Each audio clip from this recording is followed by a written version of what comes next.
Hi guys, I know it's been a minute. I know a lot of you are wondering what I've been up to. Some of you have been watching me making noise and injecting Gachagua. I'm sure you want to understand why. Please watch the next video.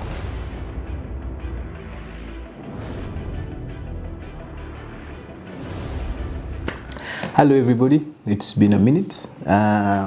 We haven't been here for a couple of months.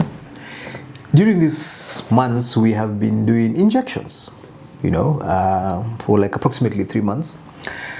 My Facebook page has been extremely hot. And a lot of people, including friends of mine, don't understand what we are trying to achieve with these injections because we focused on one person, Rigathi Gachagua. People say Rigathi Gachagua is not the problem of this country. You should be focusing on the leadership of Ruto and the government. And they don't understand. In fact, there's all manner of allegations about why I am doing what I'm doing. Today I want to take a few minutes to just explain why I have decided to focus on Rigathi Gachagua. Rigathi Gachagua is insisting he is a leader of the Mount Kenya community. In fact, unlike any other person who has had the privilege of being looked upon as a leader of the Mount Kenya community, Gachagua claims that title himself. It's not other people who say it, it's him. He keeps insisting. In fact, when he was in America, he made a very weird statement about why he was dancing with women, and he said as a leader of the community, all the women of marriageable age are his wives, that's why he's dancing with them. He has taken this self-entitlement to the leadership of Mount Kenya to another level we have never seen since the history of the Mount Kenya community. And maybe that's who he is. The problem is that with this self-entitlement and how well he speaks, he's managed to start convincing some people within the community and some people outside the community that maybe he is.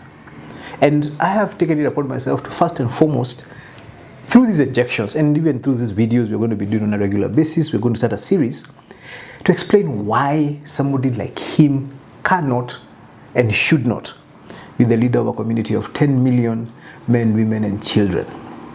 And let me start with a very recent utterance that he made when he was in Madeira this last weekend.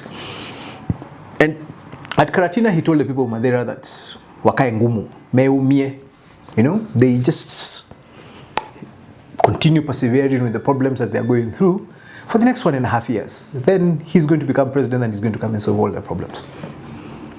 And it made me think, so if you have a child in school, at university, and Gachagua is telling us the university funding model is not working, he's telling you, wewe kaa ngumu, forget about it. In 1.5 years, I'll come and sort your child. If you're sick and Gachagua is telling us SHA is not working, he's telling you, kaa ngumu, eumie, in 1.5 years, I'll come and sort it. If you are struggling to get a job or to get a living, Gachagua is telling you, eumie, I'm coming. In 1.5 years. So how practical is that, And it reminds me of a bishop friend of mine.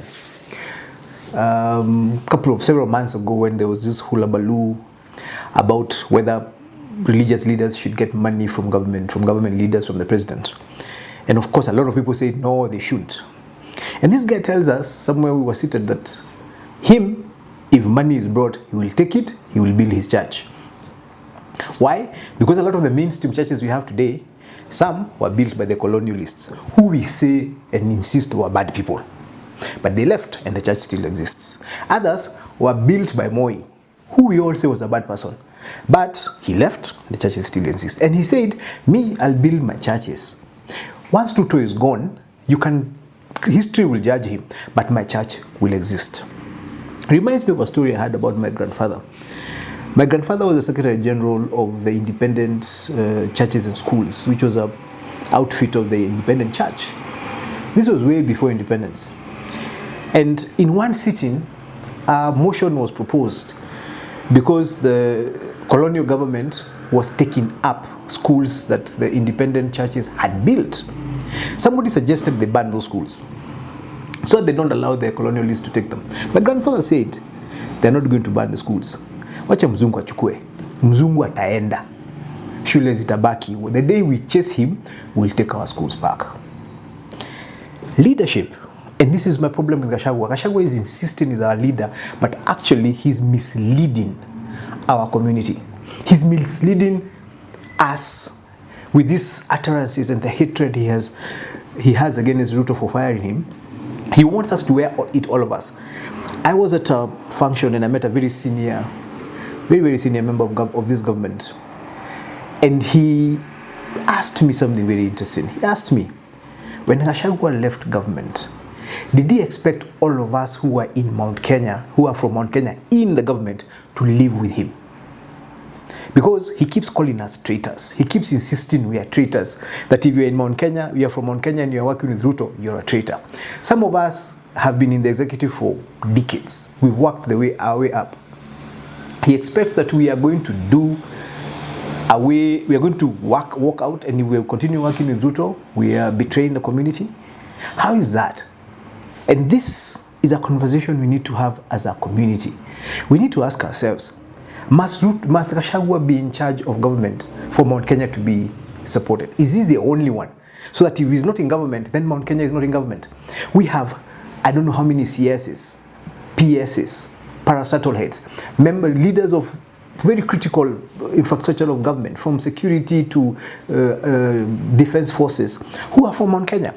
But Gachagua's intention is to bastardize them to the extent that they can't even do anything to help the community because they are viewed as betrayers and traitors to the community. How is that? As I continue in this series, one of the things I'm going to be looking at is Raila, who Gachagua really wants to be like. How many times has Raila run for president and lost? Once he loses, because he has the aspirations and the interest of the people who supported him, he finds a way of ensuring that this government that he did not vote for delivers for the people who supported him against this government. Gachagua would prefer we do not have any engagement with this government because he's not in it. Forget about the fact that he's the one who went campaigning for it, where some of us were saying he should not be voted for. But because he's been fired from being the deputy president of the Republic of Kenya, he now wants all of us to hate Ruto with the same hatred that he hates Ruto with. I don't know how practical that is, but even just assume it is practical. It is like me telling the people of Nyeri, who all insist that my bursary process was very, very good when I was in office. And they admit that the current system is not as good. It's like me telling them, don't apply for any bursaries until I come back to office. So these children who are in high school or in campus or in college are supposed to wait and not benefit from this government at all, or from the leadership of the current MP, until I come back. That is not leadership. Leadership is helping the people who believe in you to go through the problem that is there at this moment in time. If we agree that there's a problem in the country, Gachagua should be telling Mount Kenya people how to get the best that they can from this government, even as he plans how to remove it. Not telling them not to have anything to do with this government. We will remove it. Roads have been built. Dams have been built. Mount Kenya people have been taxed today. Those taxes are being used by government to do development. Gachagua is telling us, don't ask for any development until we come in, despite the fact that part of our money is being used to make developments. So don't go to Ruto. Don't go to the head of state, who we compete viciously. Kenyans compete viciously to become president so that you have the power to oversee the distribution of resources. So there's only one person in this country who oversees distribution of resources by law and by constitution. He sits in State House. Today it's Ruto. A couple of years ago it was Uhuru. Before that it was Kibaki. Time it was Moi. Like that. Today it's Ruto. Gachagua is telling us don't have anything to do with this man. He's a bad man. He's stealing our money while we are being taxed. And this man doesn't want us to talk to is in charge of how those taxes go to different parts of the country. That is my problem with Gachagua. So when you see me injecting, when you see me making fun of him, when you see me going after him, it's not personal. I'm doing it because this guy is misleading Mount Kenya. He's misleading Kenyans in very many ways. And we will be talking about this in long clips and in short clips in coming days. So please stay tuned, subscribe if you haven't subscribed. When you're in Nyeri, please come and visit. Bado tunaendelea kuuza chai na mandazi. We continue to offer accommodation services, consultancy services for communications. Get in touch with us. Listen to what we are saying. As I always say, I'm not always right. It is possible for me to be wrong. I am happy to be criticized. I don't have a thin skin. You can insult me as much as you want. Listen. Give me your ideas. Every so often I'll go through comments and I'll do a small video just responding to some of the comments that you've made, and we'll keep this conversation going. So keep watching. God bless you. God bless Kenya.